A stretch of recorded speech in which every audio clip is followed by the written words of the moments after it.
इसको भी बदल के गावन लागे के देसी रंग है के क्या कुछ बीती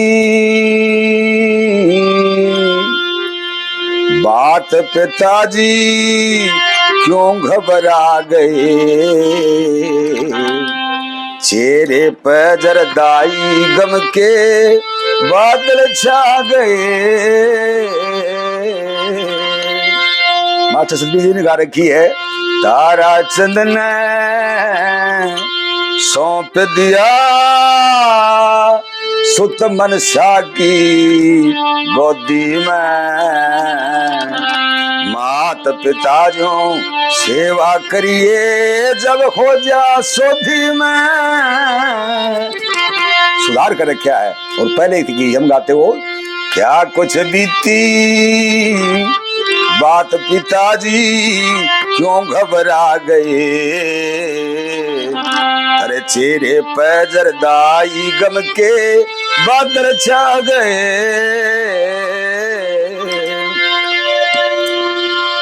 पहले अंतराष्ट्रीय से लगाया जाता था, खोटी मंदी तुम्हें कहनिया ना संसार में,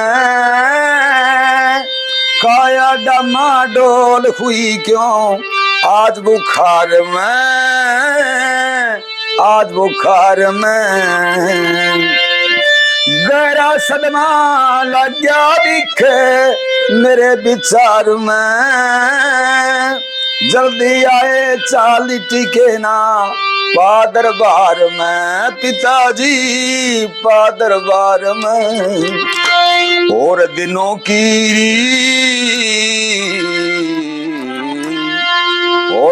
की निस्बत ज्यादा जल्दी आ गए,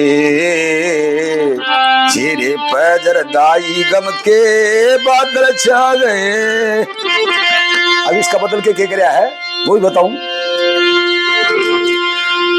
सेठ ताराचंद में लगा रखी नो, जैसे पांडु की छोटी रानी ने सुत हाजर करे बाण के, पाल लिए सदेव नकुल कुंती न पूती जान के, उस तभी ज्यादा भीड़ पड़ी मैं ले ली शरण आन के, पाल पूत की रक्षा करियो दूध और नीर छान के, दूध और नीर छान के। रक्षक नाम धरा जागा थारा सुरपुर की ओधी में, मात पिता जो सेवा करियो आजा जब सोधी में। इसका ये तो बदलाव कर मॉडिफिकेशन कर दिया थोड़ा धुन का।